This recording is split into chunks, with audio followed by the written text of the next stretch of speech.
আসসালামু আলাইকুম ওরহমতুল্লাহি ওবরাকাতুহ। বিসমিল্লাহ আলহামদুলিল্লাহ ওসসালাতু ওয়াসসালামু আলা রাসূলিল্লাহ ওয়া বা'দ। আলহামদুলিল্লাহ, যাবতীয় সকল প্রশংসা কেবল আল্লাহ সুবহানাহু ওয়া তাআলার জন্য। সালাতু সালাম বর্ষিত হোক বিশ্বনবী হযরত মুহাম্মদ সাল্লাল্লাহু আলাইহি ওয়াসাল্লামের উপর, তার পরিবার পরিজন এবং সকল সাহাবীদের উপর। প্রিয় দিনী ভাই এবং বোনেরা, আলহামদুলিল্লাহ, মুসলিম বাংলা আয়োজিত বেসিক কোরআন তাজবিদ কোর্সের আজকে আমরা নতুন আরেকটি দার্স নিয়ে হাজির হতে পেরেছি। আমরা গত দার্সে আলোচনা করেছিলাম তানভিনের পরিচয় সম্পর্কে, তানভিন কাকে বলে, তানভিনের ব্যবহার এবং এ সম্পর্কে আমরা অনুশীলন করেছি।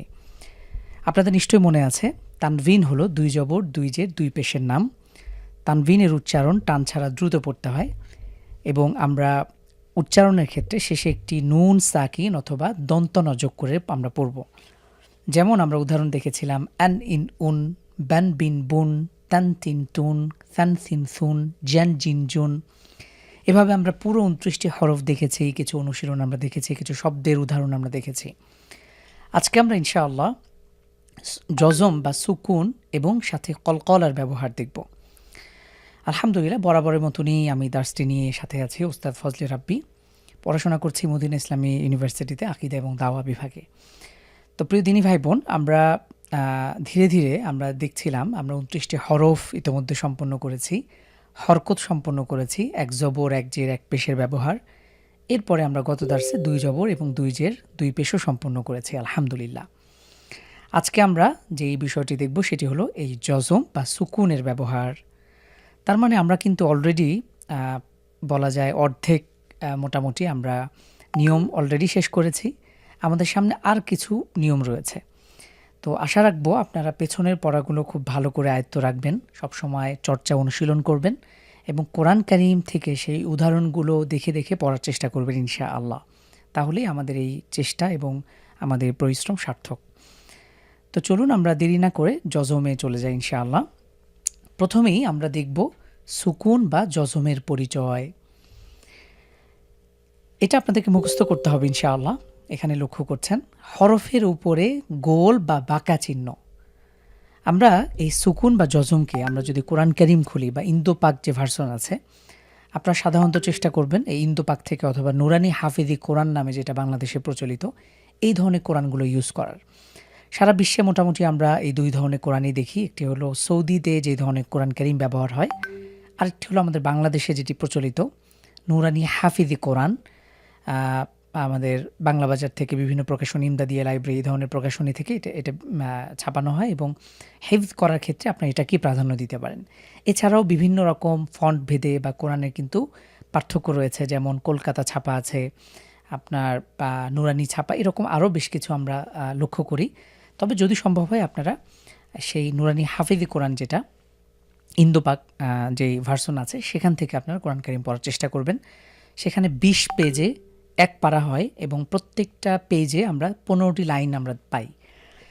তো আমরা ইনশাআল্লাহ সুকুন বা জজমের যদি পরিচয় লক্ষ্য করি, তো এই ধরনের কোরআন কারীম আমরা দেখব হরফের উপরে বাঁকা বা গোল চিহ্ন সাধারণত থাকে। এটাকেই সুকুন বা জজম বলে। যে কোনো একটা আপনি ধরে নিতে পারেন, জজম বা সুকুন। আর সুকুনযুক্ত হরফটা পড়ার নিয়ম হলো যে আমরা পূর্বের হরফের সাথে একবার মিলিয়ে পড়ব। বিষয়টা কেমন? আমরা বাংলায় এই উদাহরণ যদি আমরা দেখার চেষ্টা করি তাহলে বিষয়টি স্পষ্ট হবে। যেমন বাংলায় আমরা এই হসন্তের ব্যবহার আমরা লক্ষ্য করি। যেমন কলকল, এই শব্দটা যদি আপনি পড়েন বা আপনাকে যদি পড়তে বলা হয়, আপনি পড়বেন কলকল। এটা কিন্তু কোনোভাবেই কলো কলো পড়বেন না। যেমন আমরা কাউকে বলি যে চল, আমরা অমুক জায়গায় যাই, চল, বল, কলকল।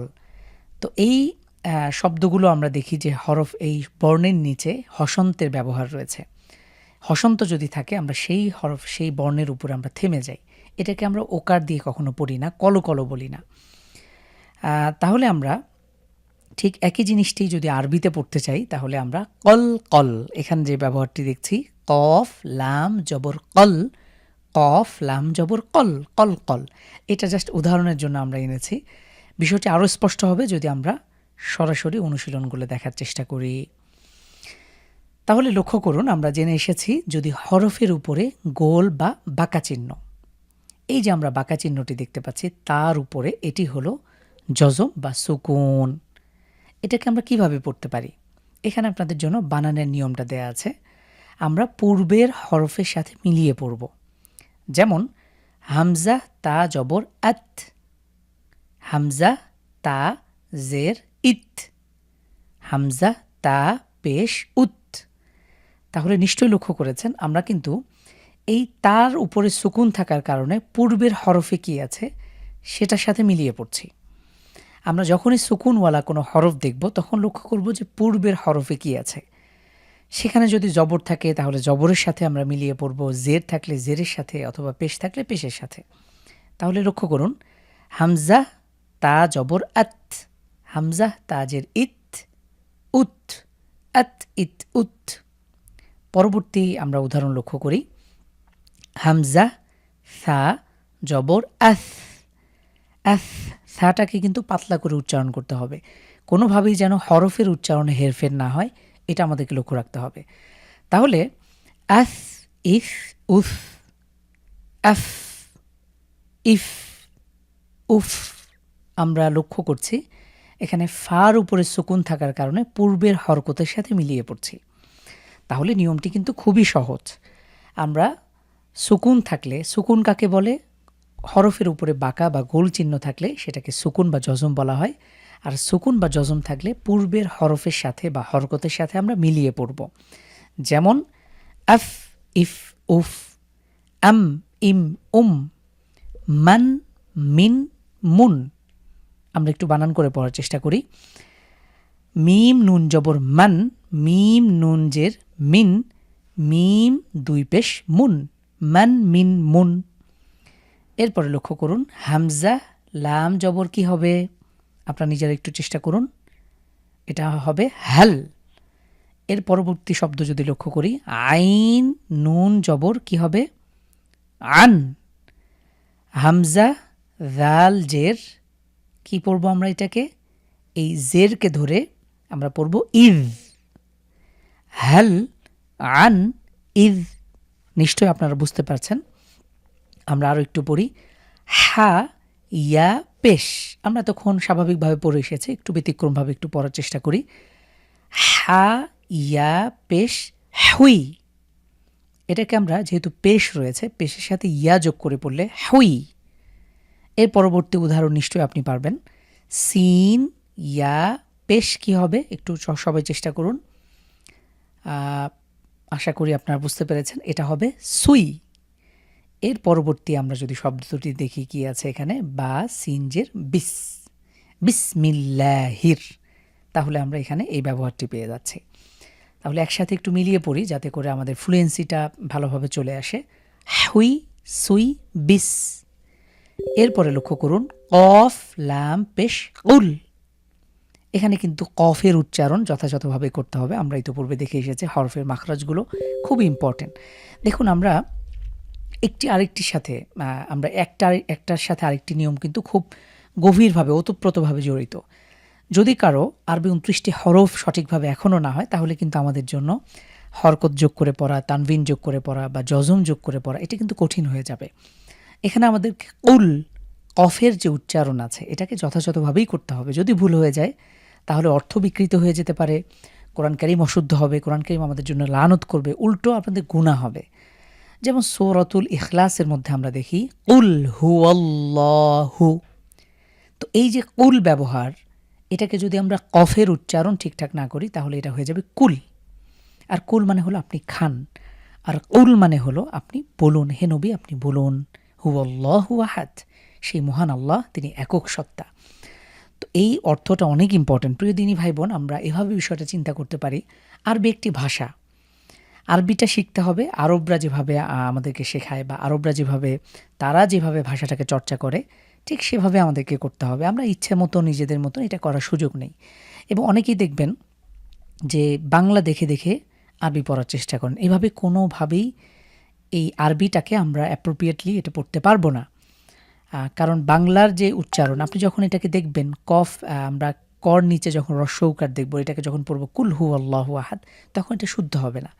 এই জন্য আমাদেরকে আরবিকে আরবির মতনই শিখতে হবে, শুদ্ধভাবে শিখতে হবে, এবং তারতিলের সাথে শতভাগ বিশুদ্ধভাবে আমরা কোরআন কারীম আমরা তিলাওয়াত করার চেষ্টা করব। আর এটা খুব কঠিন কিছু নয়। আপনারাও দেখছেন যে খুব অল্প অল্প নিয়ম এবং কিছু নীতিমালা জানার মাধ্যমেই কিন্তু আমরা কোরআন কারীম শুদ্ধ করে পড়তে পারি আলহামদুলিল্লাহ।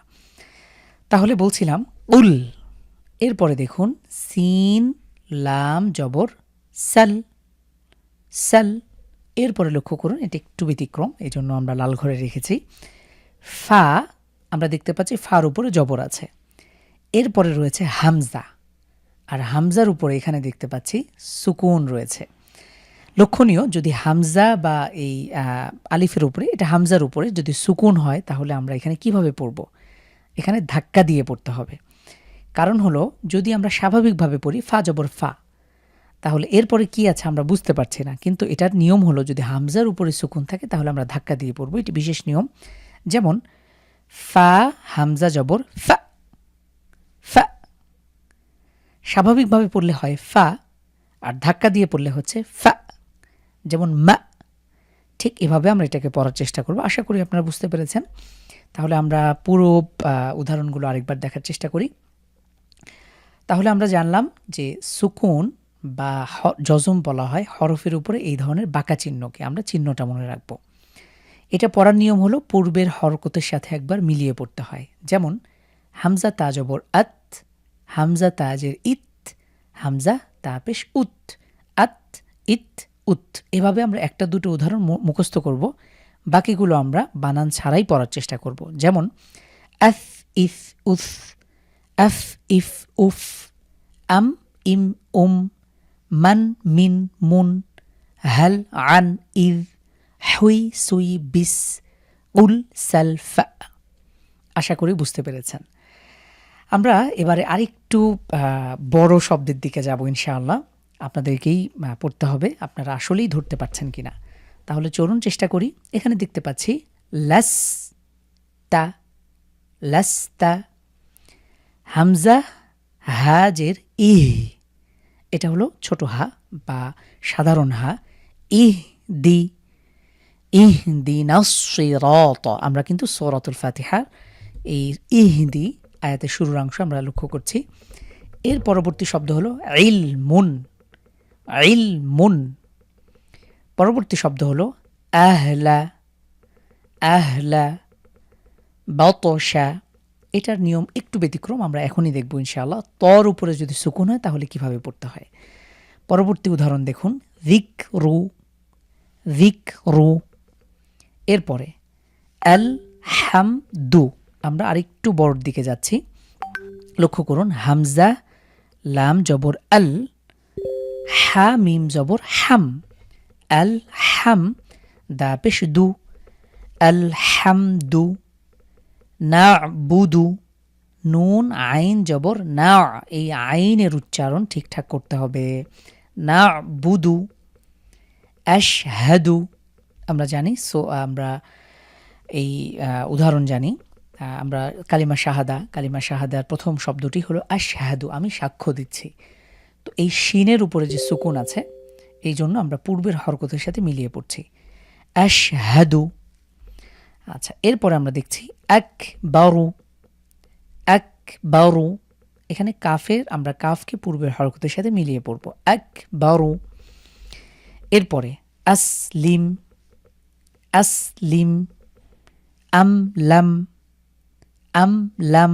এখানে মিমের উপরে সুকুন আছে, এখানেও সুকুন আছে, তাহলে দুটোকে আমরা পূর্বের সাথে মিলিয়ে পড়ছি আমলাম, আমলাম। আইন সিন জবর আস, আবার পরেও আছে আইন সিন জবর আস, আস। এটি কিন্তু কোরআন কারীমের শব্দ। এখানে অধিকাংশই আপনারা যে উদাহরণগুলো লক্ষ্য করেন সবগুলোই বলতে গেলে কোরআন কারীমে ব্যবহৃত হয়েছে। এজন্য আপনারা এগুলোকে খুব ভালো করে আপনারা চর্চা করবেন, প্রত্যেকটা শব্দই গুরুত্বের সাথে পড়বেন ইনশাআল্লাহ। আমরা অল্প হোক কিন্তু এটাকে যদি ভালো করে আয়ত্ত করতে পারি তাহলে অনেক বেশিও আমাদের কাছে কঠিন মনে হবে না। আস, আস, কোরআন কারীমে শব্দ এসছে ওয়াল্লাইলি ইযা আসআস। সর্বশেষ যে শব্দটি আমরা দেখছি এটি হলো মিম সিন জবর মাস, জিম জের জি, দাল দুই পেশ দুন, মাসজিদুন। আরেকবার মাসজিদুন। তাহলে আলহামদুলিল্লাহ আমরা ইতোমধ্যে সুকুনের যে ব্যবহার বা অনুশীলন আছে আমরা সম্পন্ন করলাম।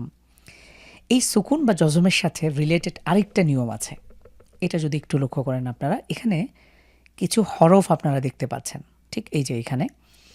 তো এই হরফগুলো এক নজর যদি একটু আমরা পড়ি, প্রথম লেটারটা হলো কফ, এরপরে কি আছে সবাই একটু পড়ার চেষ্টা করুন, ত, এরপরের লেটার বা, এরপরে জিম, এরপরে হলো দাল। তাহলে এখানে 5টি হরফ আমরা দেখছি, কফ, ত, বা, জিম, দাল। আবারও পড়ছি, কফ, ত, বা, জিম, দাল। এই 5টি হরফ আপনাদের মুখস্থ রাখা চাই। আপনারা এখনই হয়তো মুখস্থ করে ফেলতে পারবেন, কফ, ত, বা, জিম, দাল। নিয়ম হলো, এতক্ষণ যাবত আমরা যে সুকুন বা জজমের ব্যবহার দেখেছি, যদি এই 5টি হরফে সুকুন বা জজম থাকে তাহলে আমরা সেটাকে একটু ব্যতিক্রমভাবে পড়ব। এখানে আমরা ধাক্কা দিয়ে পড়ার চেষ্টা করব বা প্রতিধ্বনি করে পড়ব, যেটাকে আরবিতে বলা হয় কলকলা। ঠিক আছে ইনশাআল্লাহ? তাহলে আপনারা এখানে দেখতেই পাচ্ছেন, কলকলা শব্দের অর্থ হলো প্রতিধ্বনি বা ধাক্কা দিয়ে পড়া। কলকলা হরফ কয়টি? কলকলা হরফ মোট 5টি, কফ, ত, বা, জিম, দাল। তো আমরা পূর্বের পাঠে যেহেতু সুকুন বা জজম দেখেছি, তো এখন আমরা এই 5টি হরফের সাথে সুকুন বা জজম লাগিয়ে ধাক্কা দিয়ে বা কলকলা করে পড়ার চেষ্টা করব। আশা করি আপনারা বুঝতে পেরেছেন। কলকলা মানে হলো ধাক্কা দিয়ে পড়া। কলকলা হরফ মোট 5টি, যদি এই 5টি হরফে সুকুন বা জজম থাকে আমরা সেগুলোতে ধাক্কা দিয়ে পড়ব। তাহলে আসুন একটু চর্চা করি। এখানে প্রথম লেটার কফ, লক্ষ্য করুন, হামজা, কফ, জবর, ক, ক। এখানে আমি ধাক্কা দিয়ে পড়ছি, কিন্তু এটাকে আমি এভাবে পড়ছি না, এভাবে পড়ছি না, ক, ই, ক, উ, ক, ক, ই, ক, উ, ক। এরপরে লক্ষ্য করুন, ত রয়েছে। তকে যদি আমরা সুকুন দিয়ে পড়ি, হামজা, ত, জবর, ত, ত, হামজা, ত, জের, ই, ত, হামজা, ত পেশ, উ, ত। তাহলে একবার মিলিয়ে পড়ব আমরা, এত, ইত, উত, এত, ইত, উত। এরপরে আমাদের বা একটু দিয়ে আমরা যদি পড়ি, অ্যাব, ইবে, উবে। আবারও পড়ছি, অ্যাব, ইবে, উবে। এরপরে জিম দিয়ে আমরা পড়ব, অ্যাজে, ইজে, উজে, অ্যাজে, ইজে, উজে। এরপরে দাল দিয়ে যদি আমরা একটু পড়ি, অ্যাদে, ইদে, উদে, অ্যাদে, ইদে, উদে। তাহলে আপনারা নিশ্চয়ই বুঝতে পেরেছেন, এই 5টি লেটারে যদি সুকুন থাকে বা জজম থাকে তাহলে আমরা ধাক্কা দিয়ে পড়ব। এটিকে বলা হয় কলকলা বা প্রতিধ্বনি করে পড়া অথবা ধাক্কা দিয়ে পড়া। আমরা ইতোমধ্যে 5টি হরফের সাথে চর্চা করেছি। আর 5টি লেটার কি কি? কফ, ত, বা, জিম, দাল। এটাকে মুখস্থ করতে হবে ইনশাআল্লাহ। তাহলে এখন যদি আমরা একটু অনুশীলন করার চেষ্টা করি, আপনাদের মনোযোগ আকর্ষণ করছি। আমি প্রত্যেকটি হরফ একটু বানান করব, আপনারা নিজেই এটিকে পড়ার চেষ্টা করবেন। প্রথমেই আমরা যে শব্দটি দেখছি, হা, বা, জবর, কিভাবে পড়ব আমরা? ধাক্কা দিয়ে পড়লে হবে হাব, হাব। এটা কিন্তু আমরা হাব পড়ব না। যদি হাব পড়ি তাহলে কিন্তু এটা কলকলা হবে না, এজন্য আমাদেরকে ধাক্কা দিয়ে পড়তে হবে। ঠিক বার উপরে আমরা ধাক্কা দেব, কিছুটা জবরের মতো শোনাতে পারে অথবা এটা একটু বেশি স্ট্রংলি শোনাতে পারে।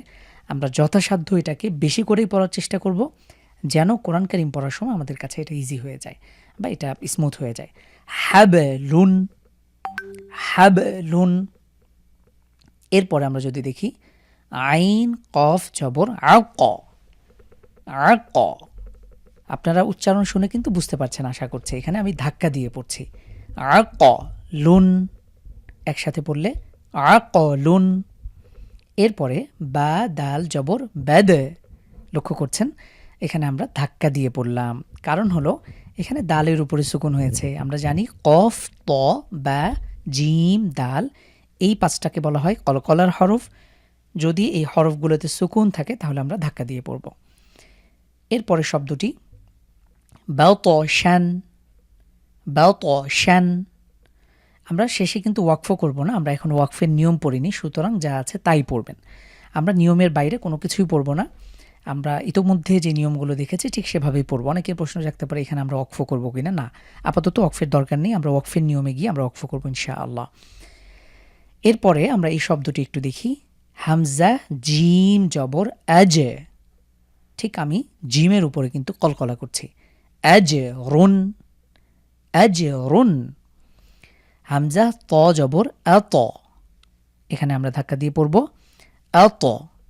আইন জবর আ, মিম জবর মা, আত আমা, আত আমা। এরপরে শব্দটি লক্ষ্য করবেন, আদ খলা, আদ খলা। আমরা নিশ্চয়ই জানি হরকত এবং তানভিন এগুলোতে কখনো টান হয় না, টান ছাড়া দ্রুত পড়তে হয়। এটা আপনারা মনে রাখবেন, কোনোভাবেই যেন আমাদের এখানে টান না হয়ে যায়। আচ্ছা, এরপরে শব্দটি লক্ষ্য করুন, লাম মিম জবর লাম, ইয়া জবর ইয়া, লাম দাল জের কি হবে আমরা এখানে যদি পড়ি লিদ, লাম ইয়ালিদ। এখানে লক্ষ্য করুন, আমরা কিন্তু মিমের উপরে সুকুন দেখতে পাচ্ছি, কিন্তু মিমের উপরে আমরা ধাক্কা দিচ্ছি না, কিন্তু দালের উপরে সুকুন থাকার কারণে আমরা এখানে ধাক্কা দিয়ে পড়ব, কারণ এটি কলকলার হরফ। তাহলে নিশ্চয়ই মনে রাখতে হবে এই 5টি হরফ স্পেশাল লেটার, এই 5টি হরফে যদি সুকুন বা জজম থাকে আমরা ধাক্কা দিয়ে পড়ব। এই নিয়মগুলো আমি বারবার রিপিট করছি যেন আপনাদের বিষয়টা খুব স্পষ্ট হয়ে যায় এবং খুব ভালো করে আয়ত্ত করে নিতে পারেন ইনশাআল্লাহ। তাহলে এটি আবারও পড়ি, লাম ইয়ালিদ, লাম ইয়ালিদ, এটি সূরাতুল ইখলাসে আছে, লাম ইয়ালিদ ওয়া লাম ইউলাদ। এরপরে লক্ষ্য করুন, হামজা কফ জবর ইক, ইক ধাক্কা দিয়ে পড়তে হবে, ইক র। এখানে লক্ষ্য করুন, আমরা নিয়মটা কিন্তু আগেও পড়েছি, হামজার উপরে যদি সুকুন থাকে কিভাবে পড়বো আমরা, এখানে ধাক্কা দিয়ে পড়তে হবে, ইক র, র। এর পরে আমরা সর্বশেষ শব্দটি যদি দেখি, হামজা জবর আ, হা জবর হা, এখানে দালের উপরে সুকুন আছে, হা দাল জবর হাদ, কলকলা করতে হবে, আহাদ। আরেকবার আহাদ।